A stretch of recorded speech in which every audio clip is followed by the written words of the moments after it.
Shalom y bienvenidos a Vía Hafta Yisrael, una frase hebrea que significa amarás a Israel. Esperamos que se queden con nosotros, ya que nuestro maestro, el Dr. Baruch, nos compartirá una enseñanza expositiva de la Biblia.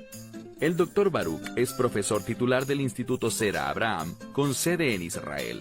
Aunque todos los cursos en el instituto se imparten en hebreo, el Dr. Baruch se complace en compartir esta enseñanza en inglés con doblaje al español. Para más información, visítenos en amarasaisrael.org o descargue nuestra aplicación móvil Mi Estudio Bíblico.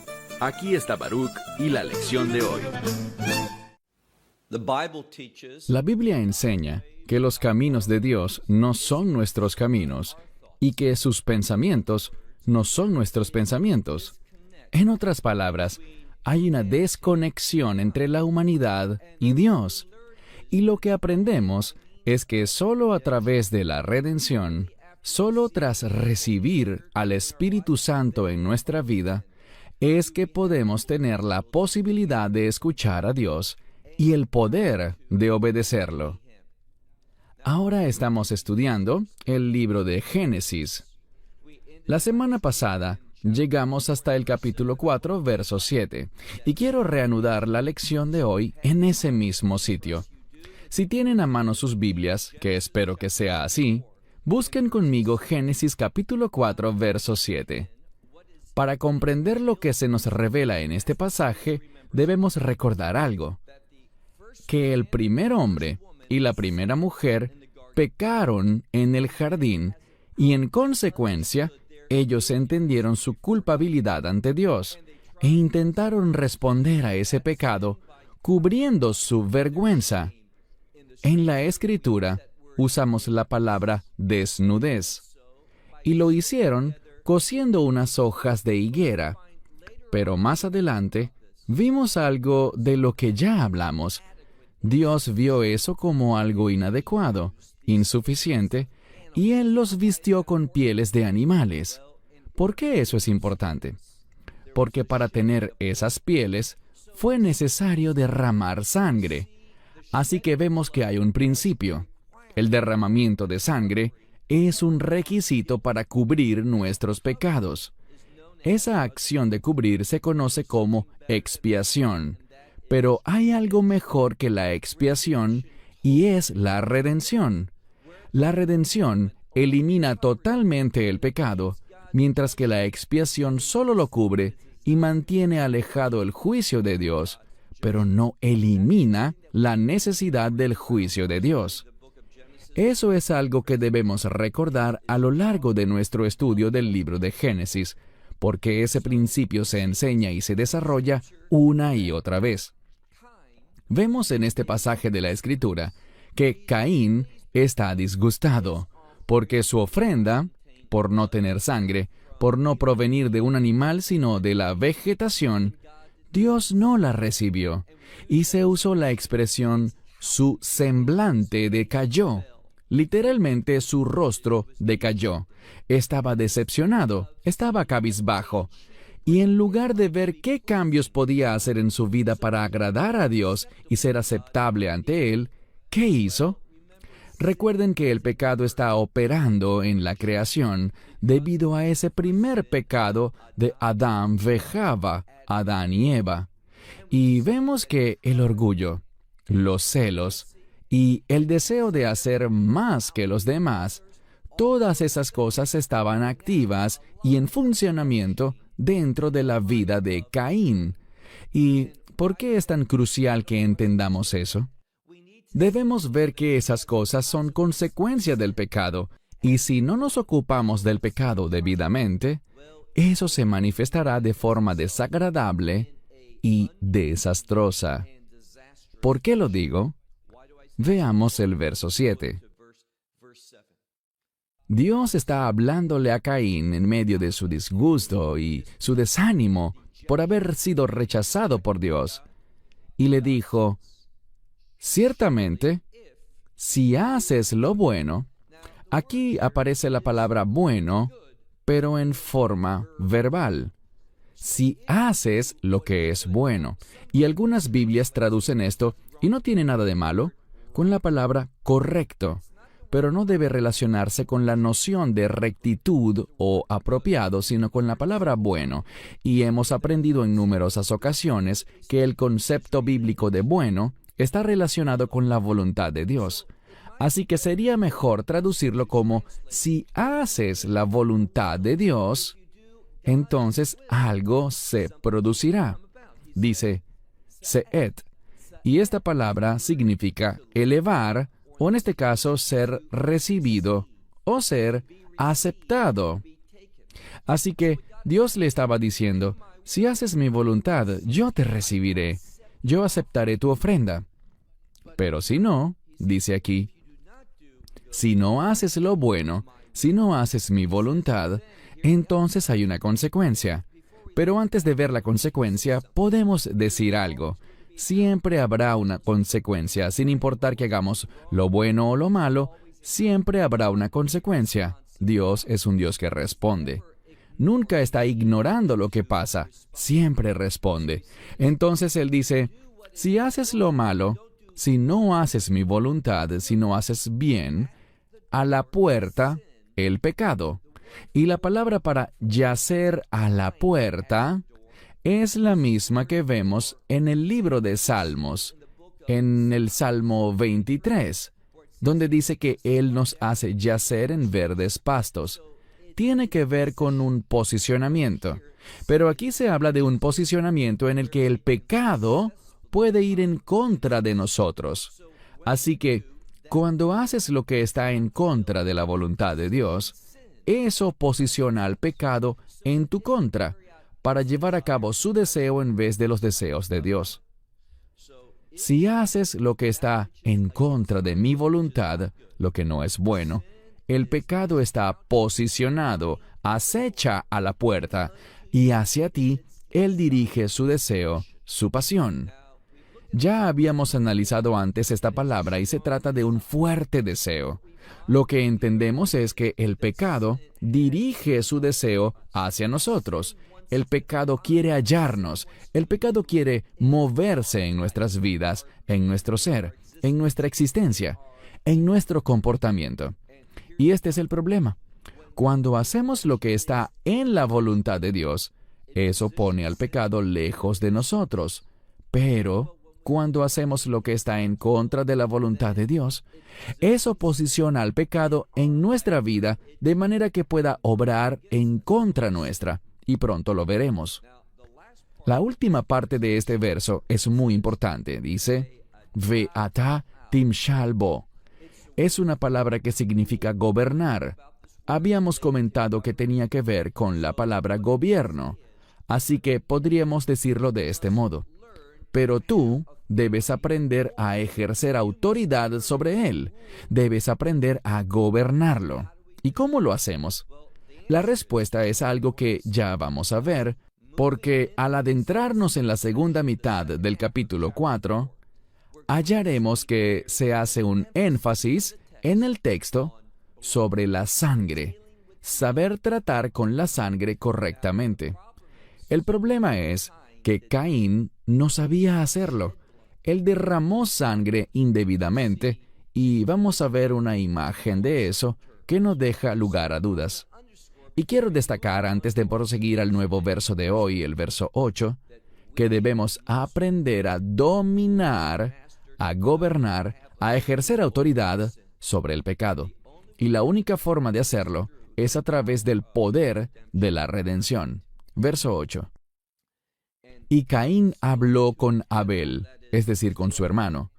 Y sucedió que, cuando estaban en el campo, Caín se levantó contra Abel, su hermano, y lo mató. ¿Qué vemos aquí? Vemos que Caín estaba enfurecido. No solo sentía soberbia y celos, no solo estaba cabizbajo, sintiéndose rechazado por Dios, sino que se desquitó con una persona inocente, es decir, su hermano, y no con la causa real del problema. Su hermano hizo lo que era correcto, pero en lugar de que Caín se arrepintiera y aprendiera de eso, él, junto a su ira, y aquí está la clave, los celos, el orgullo esos sentimientos que no debemos tener. Si no gobernamos el pecado, estos sentimientos nos atacarán. Tendrán un deseo hacia nosotros. ¿Y qué es eso? Bien, veremos que existe una estrecha relación entre el pecado y Satanás. Por eso, cuando no gobernamos el pecado, cuando no hacemos lo bueno, y esto lo hemos aprendido una y otra vez, eso es una invitación al pecado, es decir, al poder del enemigo, del diablo, para que venga a nuestra vida y seamos usados por él en vez de ser un instrumento fiel para cumplir la voluntad de Dios. Entonces, leemos aquí que Caín se levantó contra su hermano Abel y lo mató. Verso 9. Inmediatamente después de este acto de homicidio, Dios habló. Dios lo sabe todo. Nada lo toma por sorpresa. Dios no tiene que hacer ninguna pregunta. Así que cuando lo hace, no es para su beneficio, sino que tiene un propósito adicional. Él le habló a Caín. Dios sabía de su pecado. Dios pudo haberlo detenido, pero entonces no sería el mundo caído en el que vivimos. Este mundo caído tiene la posibilidad de hacer lo que está en contra de la voluntad de Dios, y eso no socava en modo alguno su soberanía. El Dios soberano permite el pecado, Él no causa el pecado. Su voluntad no necesita del pecado para ser realizada. Es decir, la mejor realización de la voluntad de Dios es a través de la obediencia, a través de su programa. Pero el hecho de que alguien peque no quiere decir que eso vaya a echar por tierra los propósitos y planes de Dios, y que estos finalmente no sean cumplidos. Pero aquel que peca no se beneficiará de eso. Esa es la clave. Dios puede usar el pecado, pero Él prefiere usar la obediencia.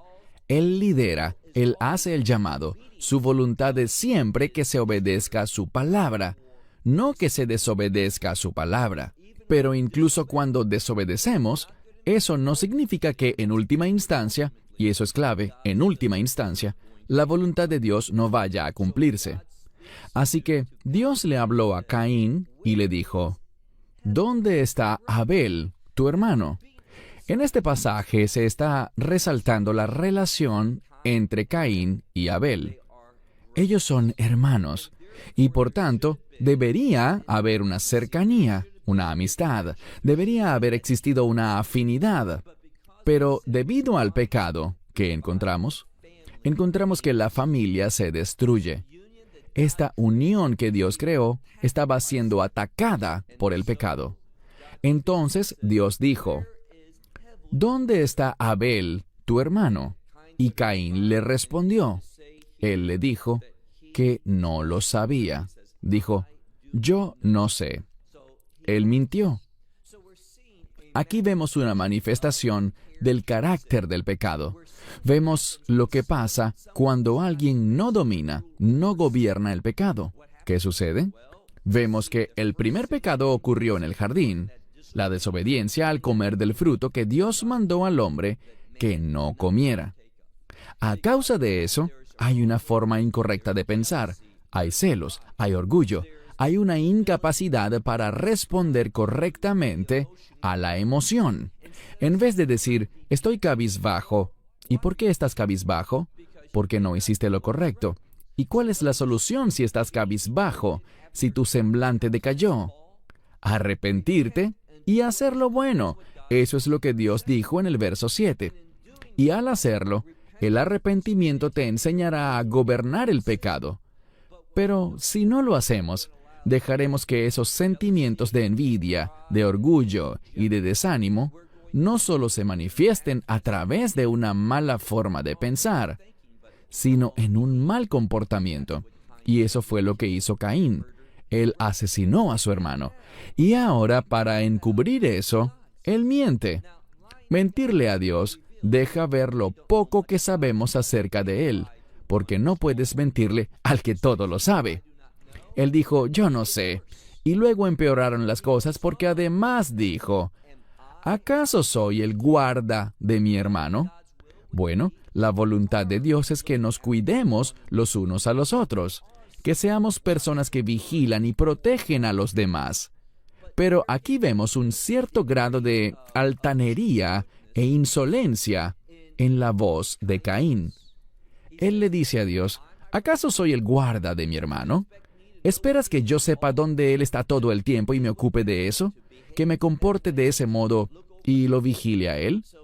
Él fue grosero y ofensivo contra Dios.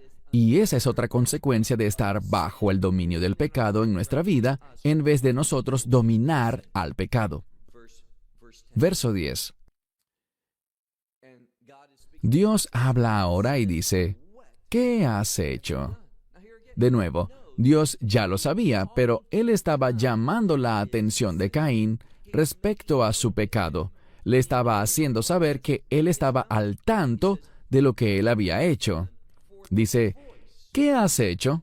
Pues la voz de la sangre de tu hermano, y en muchas Biblias dice clama. Eso sería la palabra bohim. Pero aquí no está la raíz letkot, llorar, sino que aparece la palabra letzot, y en este pasaje está bajo la forma tzoakim. ¿Y qué significa? Gritar, hacer un alarido. Siempre que se usa esa palabra, se hace referencia a gritar, a hacer un ruido estrepitoso. Así que no es un llanto de tristeza, sino un grito de horror, o por algo muy desastroso. Así que dice, la sangre de tu hermano, y aquí aparece sangre en plural, clama fuertemente a mí desde la tierra. La tierra es sinónimo de hombre. La palabra hombre, Adam, viene de la palabra tierra, Adamá. Y lo que se está diciendo aquí es que la sangre clama por el ataque contra la humanidad o contra el hombre o la tierra. Es un juego de palabras. En otras palabras, hay una respuesta que viene desde la tierra. ¿Y a qué se debe eso? Bien, recuerden que Pablo enseñó en el libro de Romanos que debido al pecado, la tierra gime. Y esto es lo que vemos aquí. Está gimiendo porque como consecuencia o como resultado del pecado del hombre, este mundo está en decadencia. Este mundo experimenta una consecuencia negativa. Así como el pecado tendrá un efecto en mi vida, cuando una persona peca, ¿qué sucede? El pecado original produce muerte. Produjo este proceso de envejecimiento y decadencia. Produjo la mortalidad en la humanidad. Del mismo modo, produce esos efectos negativos en la tierra. Y vean algo interesante. Hoy se oye hablar mucho del calentamiento global o cambio climático, o del Día de la Tierra y todas esas cosas que tienen que ver con el bienestar y la responsabilidad de la humanidad para con la Tierra. Por un lado, eso no tiene nada de malo. Deberíamos ser buenos mayordomos de la creación que Dios nos ha dado. Pero no pierdan de vista el panorama completo. El panorama completo no es lo que estamos haciendo para causar problemas de contaminación en la tierra. El mayor problema que produce el decaimiento de la tierra es la abundancia del pecado. Lo que la Escritura nos dice es que el pecado afecta al mundo, a esta tierra, la creación de Dios. Es muy problemático que la gente solo considere un aspecto. Lo que más afecta a este planeta son los pecados de la humanidad. Vemos que aquí no dice que la tierra clama por la contaminación o por el calentamiento global. No, la tierra clama por la sangre derramada por causa de un pecado. Verso 11. Y ahora, es decir, como resultado de esto, Dios aún le hablaba a Caín por su pecado, y la tierra estaba siendo reflejo de eso, y clamando por eso. Dice, y ahora maldito seas tú, lejos de la tierra. Aquí él hablaba de un cambio de lugar, pero noten la palabra maldito. Si miramos en el capítulo 3, lo que Dios le dijo a la serpiente por haber tentado a la mujer, porque la serpiente fue el origen del pecado, ¿qué sabemos? Dios maldijo a la serpiente. La serpiente pasó a ser una maldición. Aquí se usa la misma palabra para mostrar la conexión, para ver que Satanás está en este pasaje también causando el pecado. Y la misma consecuencia que se le impuso a la serpiente, ahora se le impone a Caín.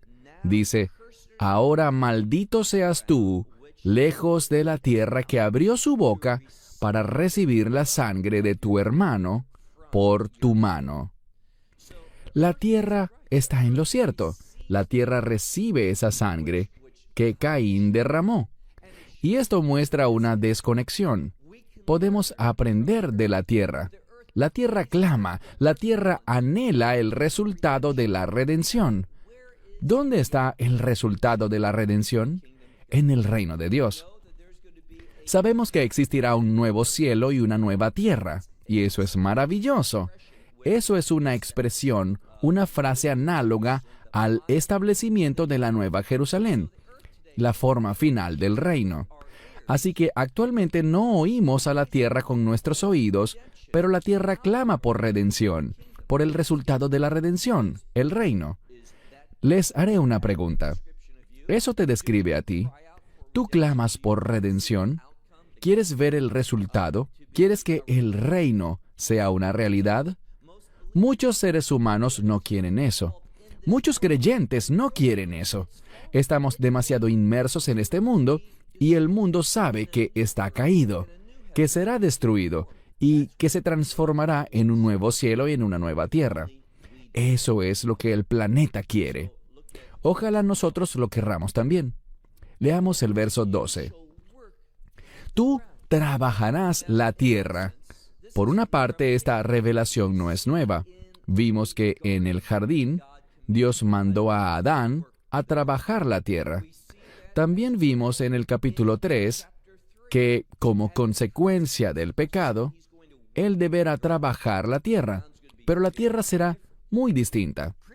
Anteriormente, la tierra era una incubadora que generaba abundancia. La vida brotaba. Antes que Él tuviera que trabajar la tierra, se trataba sobre todo de una poda, de tomar los frutos, de poner en orden las cosas. Pero ahora, debido al pecado, tendremos que sembrar y cosechar y preocuparnos por el estado de los suelos. Habrá hambrunas y sequías. Además, vemos otra cosa. Esta es una verdad muy importante. En el verso 12 dice, y la tierra no seguirá dándote su coaj. Coaj es fuerza. No te dará su coaj, su fuerza. Así que se está produciendo un cambio. Piensen en lo inmensa que es la tierra. Vemos muchas cosas que demuestran la fuerza de lo que el mundo llama la madre naturaleza. Es decir, la tierra es poderosa. Hay volcanes, hay olas muy fuertes, hay tormentas, muchas cosas que ponen de manifiesto que la fuerza de la tierra es grande. Anteriormente, ese poder iba a ser aprovechado y utilizado por nosotros, pero ahora muchas veces la tierra trabaja en contra nuestra. Su fuerza no es para nosotros, sino contra nosotros. Y tratamos de utilizarla con mucho trabajo, con mucho esfuerzo, para sacar beneficio. Lo segundo que podemos deducir es que habrá una disminución en los nutrientes, podríamos decir, de la tierra. Y eso lo vemos. En vez de que la tierra esté dando y proveyendo en forma continua, vemos que hay un deterioro. A veces debemos dejar que la tierra descanse. A veces tenemos que sembrar en otros lugares y usar fertilizantes y otras sustancias químicas para que la tierra dé fruto. Todo lo que la Escritura está explicando sobre la tierra, como consecuencia del pecado, es cierto hoy en día. La ciencia está tratando de revertir eso, pero no ha tenido mucho éxito. Verso 12. Ahora vemos una consecuencia personal respecto al pecado de Caín. Dice, na-ve-nad. Dos palabras similares. La primera significa algo como tambalearse, oscilar o moverse. Lo que quiere decir es que como consecuencia de ese pecado, Caín tendrá que desplazarse, y la siguiente palabra, nod, quiere decir vagar. Él andará errante, irá de un lugar a otro, estará moviéndose. ¿Qué nos ilustra eso? Bueno, los sabios dicen que no tendrá estabilidad.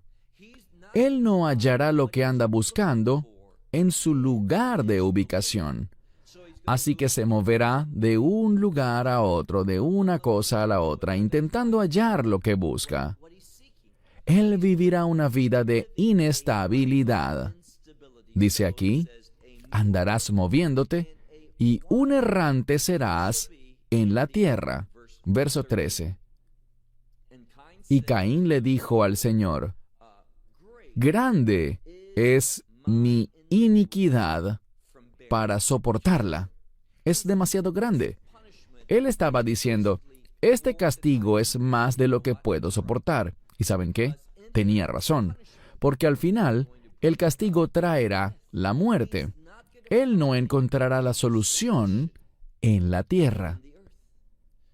Veremos un anticipo, una descripción, una pista respecto a esa solución antes de concluir la lección de hoy. Pero él tenía razón. Él no iba a encontrar redención en su vida.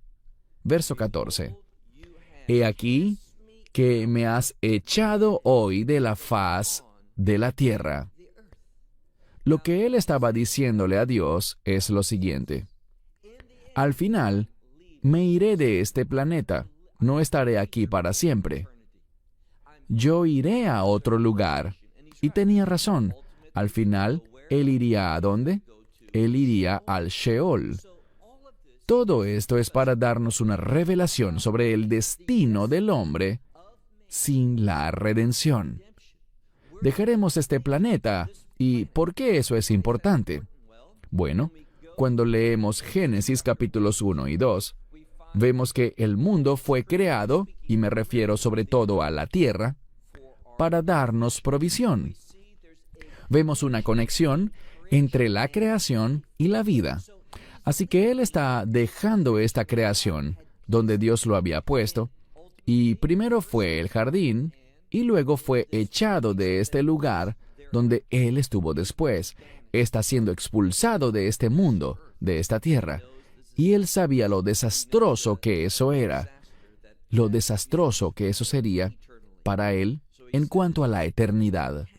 Así que dice, me has echado hoy de la faz de la tierra, o del suelo, y delante de ti yo esconderé, es la palabra ocultar, mi rostro. Él dice aquí, yo me esconderé delante de tu rostro, no tendré intimidad contigo. No tendré una relación contigo, pues andaré en movimiento y seré un errante en la tierra. Estaré buscando a Dios y no lo encontraré. Lo buscaré, iré de un lugar a otro, y nuevamente Él no estará conmigo. Sigamos leyendo. Caín sigue hablando y dice, y sucederá que cualquiera que me halle, me matará. Aquí él estaba diciendo que otros, y estamos hablando de la familia de Adán y Java, Adán y Eva. Es algo razonable. Ha pasado mucho tiempo y tuvieron otros hijos.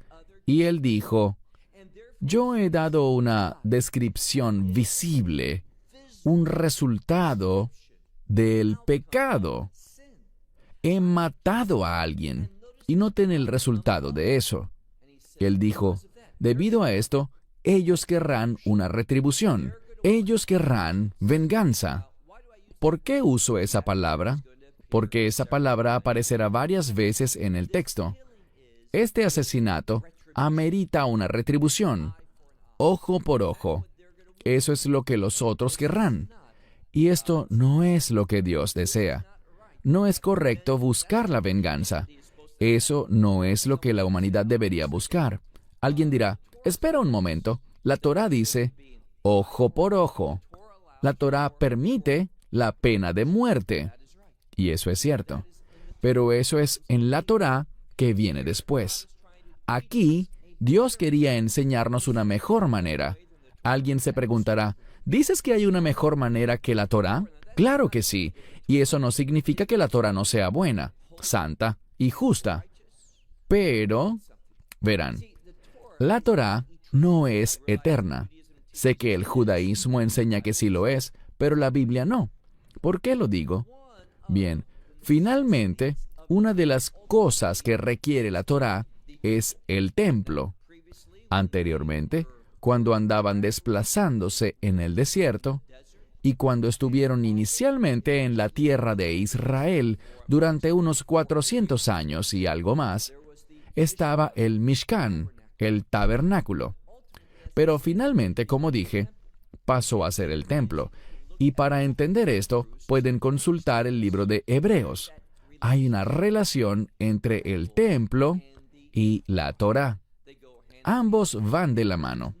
Cuando no hay templo, literalmente es imposible cumplir con la Torá. Y sabemos que en la Nueva Jerusalén no habrá templo. Así que la Torá no es eterna. Uno de los propósitos de la Torá era conducirnos a la fe. ¿Quién tuvo fe? Abraham. Por eso fue que Dios hizo un pacto con él, y ese pacto se apoyaba en la obra redentora del Mesías. Suelo hacer referencia a Gálatas, capítulo 3, verso 16.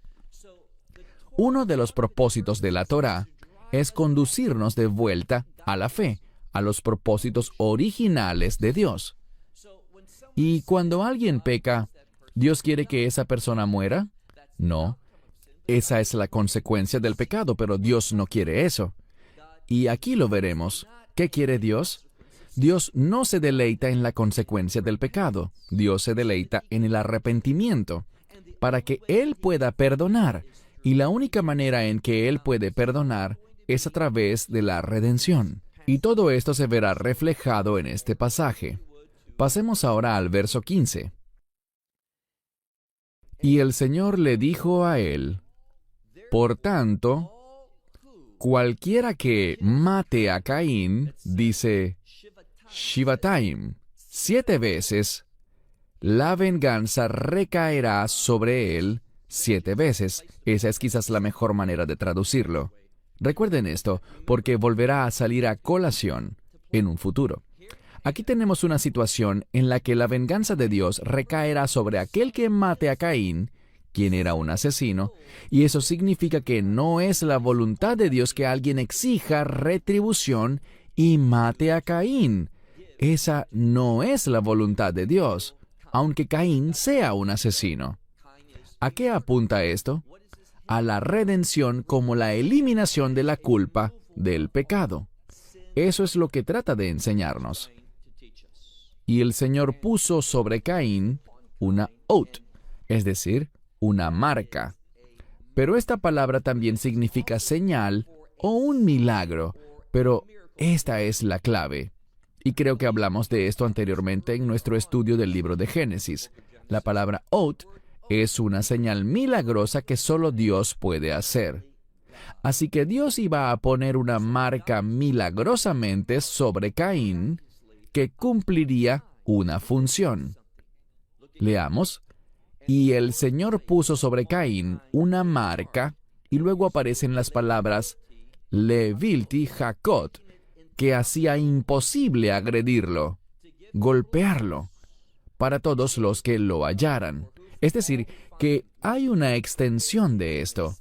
A todo el que lo hallara, A todo el que le molestara lo sucedido y quisiera vengarse, Dios le dice, no podrás tomar acción sobre Caín. ¿Por qué? Porque Dios no quería que se iniciara una reacción en cadena por el pecado. Dios no se deleita porque mi pecado ocasione otro pecado. Yo peco contra ti, tú pecas contra mí, tú pecas contra otro, y lo que hay es más y más pecado que ocasiona aún más pecado.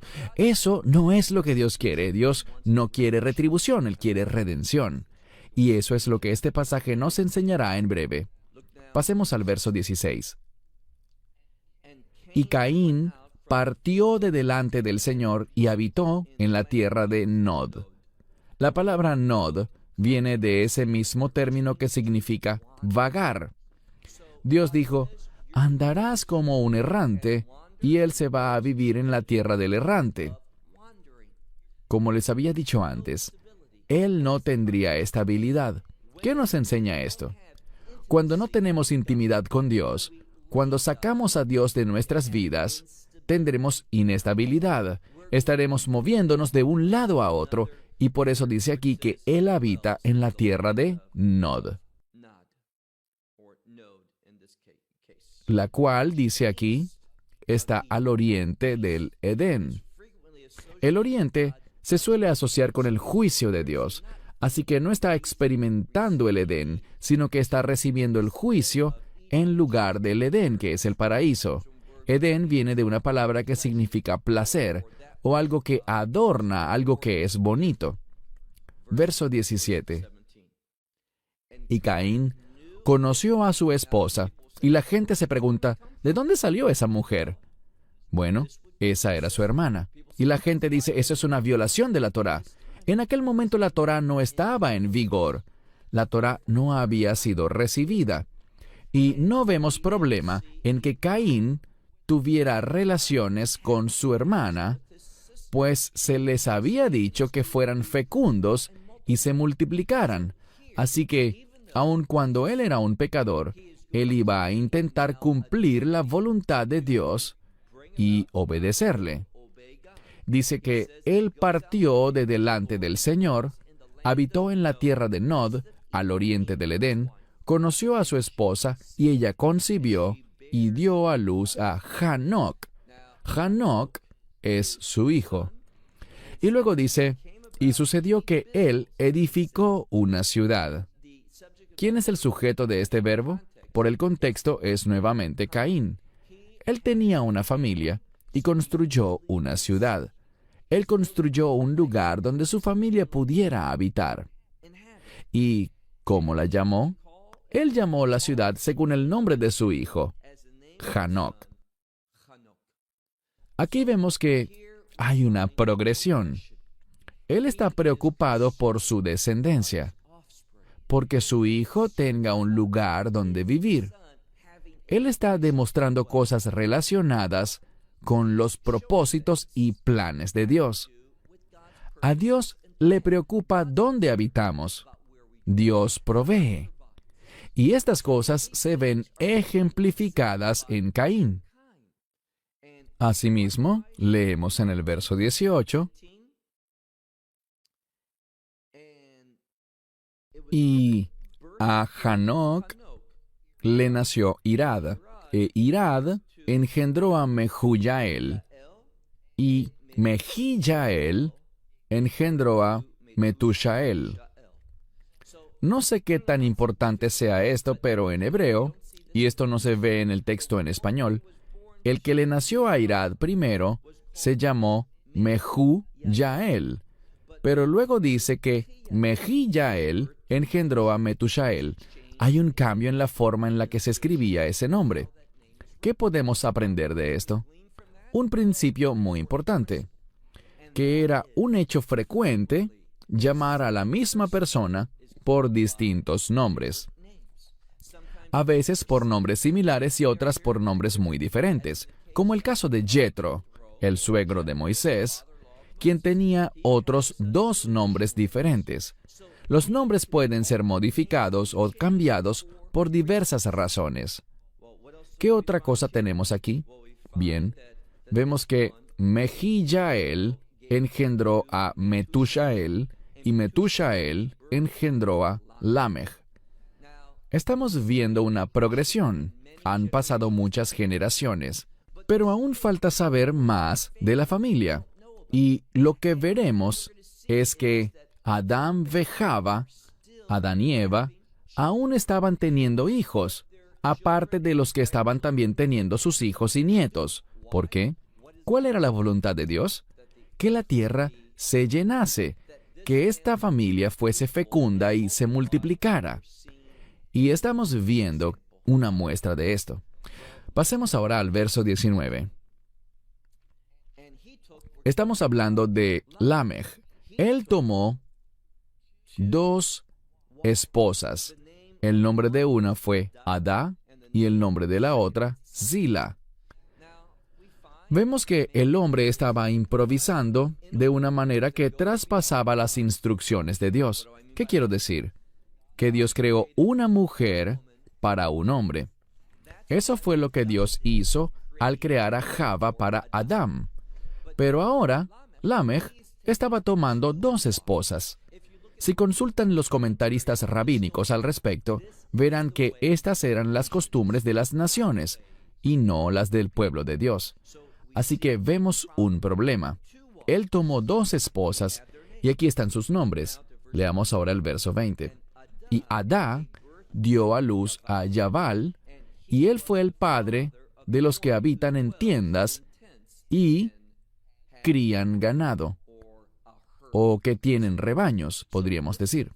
Así que ese fue el primero, y la palabra ogel, tienda, tiene que ver con una estructura temporal. En lugar de lo que habíamos visto antes, los que habitaban en una ciudad. Eso fue lo que hizo Caín. Él construyó una ciudad para Hanoc, para su familia. Pero ahora, como consecuencia, recuerden las 2 esposas. Vemos que en lugar de quedarse en un solo sitio, como Hanoc, encontramos que éste habita en tiendas y anda cambiando de sitio. Nos damos cuenta de que esta es una consecuencia del pecado. Esto nos ilustra algo para educar al lector. Él habitaba en tiendas y criaba ganado. Él hacía eso como oficio. Alguien dirá, pero Abel no hacía eso también. Eso es verdad. Pero la idea aquí es que en lugar de hacerlo para ofrecérselo a Dios, él lo hacía para ganarse la vida, para la venta. Esta palabra que se usa aquí describe un oficio. Se suponía que tuviéramos autoridad sobre el reino animal porque era nuestra responsabilidad cuidar de ellos. ¿Y ellos qué hacían? Lo que vemos es que la vegetación, el fruto de los árboles y las plantas, eran para nosotros. Pero ahora esto nos muestra algo diferente, que los animales eran vendidos, y eso nos anticipa un oficio, una profesión. Esto es crucial. Volveremos a mencionarlo dentro de algunas semanas. Bien, sigamos leyendo. Verso 21. El nombre de su hermano era Yuval, y él fue el padre de todos los que tocan el quinor y el ugav. Estos son instrumentos musicales. Ahora, no solo está el oficio o la profesión del que cría ganado, sino también un músico. Alguien diría trabajo y placer, trabajo y recreación, apareciendo ahora dentro de la creación. Verso 22. Y Zila también dio a luz a Tubal Caín, y él era afilador de todas las cosas que están hechas de bronce y de hierro. Si nos remontamos bien atrás, había ese oficio del que afilaba, o también podríamos decir que moldeaba el bronce y el hierro. Y las hermanas de Tubal Caín, continuamos leyendo, su hermana era Naamá. Ahora, no solo vemos los hermanos, sino también las hermanas haciendo su aparición. Obviamente es de allí que provenían estas mujeres. Es una revelación progresiva que nos muestra algo.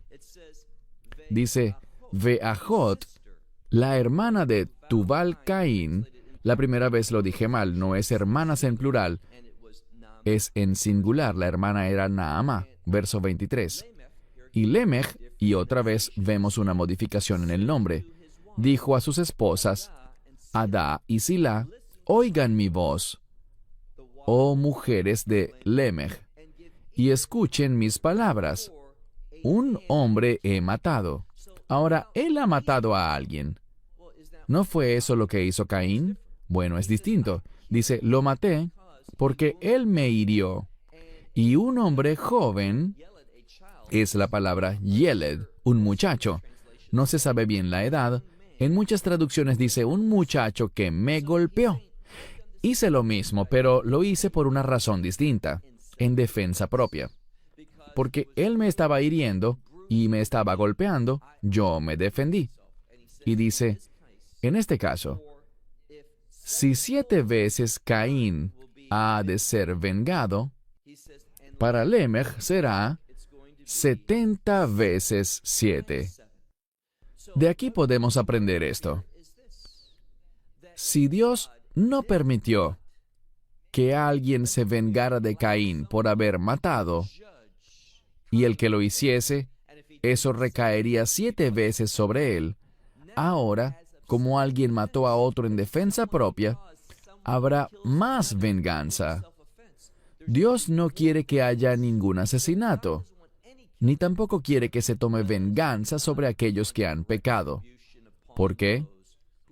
Porque esa venganza no es lo que a Dios le interesa, sino la redención. Ahora veamos el verso 25.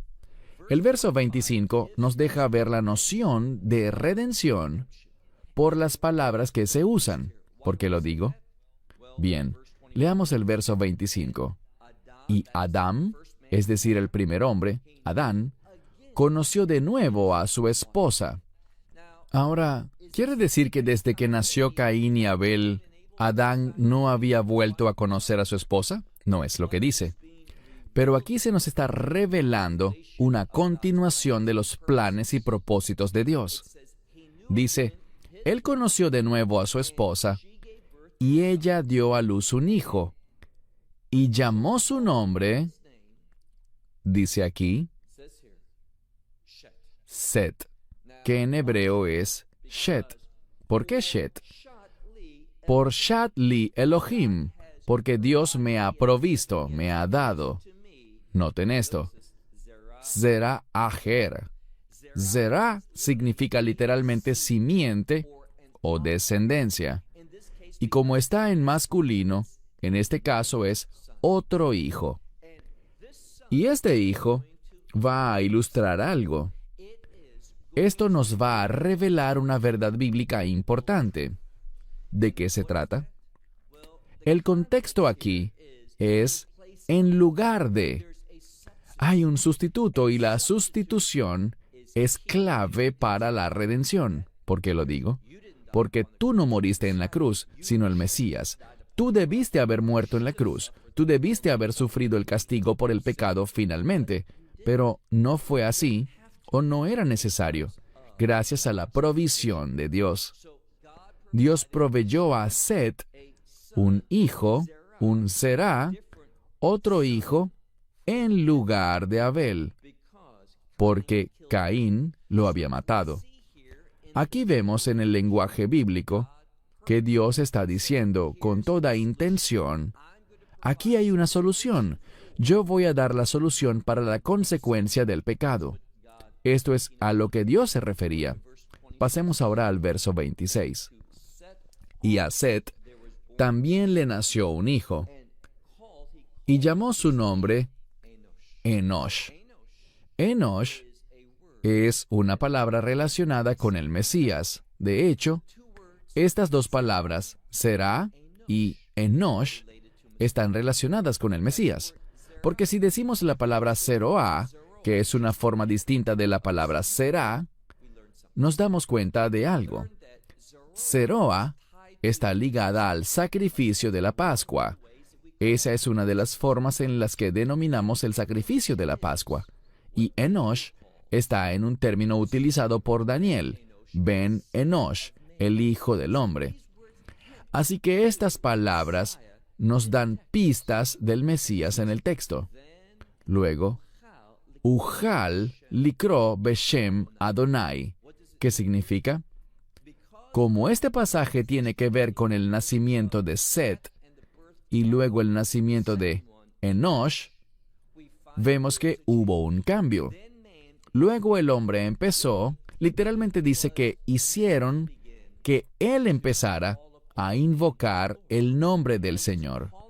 Y esa invocación del nombre del Señor tiene que ver con adoración.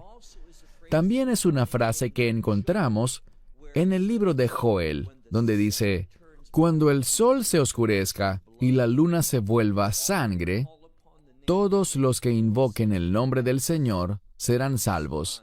Es decir, que responderán al Mesías, responderán a la provisión de Dios, y eso es lo que insinúa el texto. Dios ha provisto una simiente del hombre. Eso es lo que significa Zerah Enosh, la simiente del hombre. ¿Y qué hará esa simiente? Él es un sustituto del primer Adán. ¿Por qué el primer Adán? El primer Adán trajo el pecado. El segundo Adán va a traer redención. Así que todo esto está reflejado en el texto. Es un remis. Remis en hebreo significa pista. Es una pista de lo que Dios hará al llevar a cabo su plan de redención. A lo largo del libro de Génesis aparece una y otra vez el modo en que Dios se mueve para revelar lo que Él quiere hacer. Traer redención a tu vida y a la mía a través de Zerah Ajer, una simiente diferente. Verán, la simiente de Adán fue contaminada por el pecado. Y por eso, Zerah Abraham, la simiente de Abraham, el Mesías, vendría a este mundo de manera muy singular. Él no sería concebido con la simiente del hombre, sino por el Espíritu Santo, para que pudiera producir el resultado de la redención. Bien, nos detendremos aquí. Hasta la próxima semana cuando empezaremos el capítulo 5. Gracias por ver este video y esperamos con ansias la próxima lección. Esperamos que te hayas edificado con el mensaje de hoy y lo compartas con otros.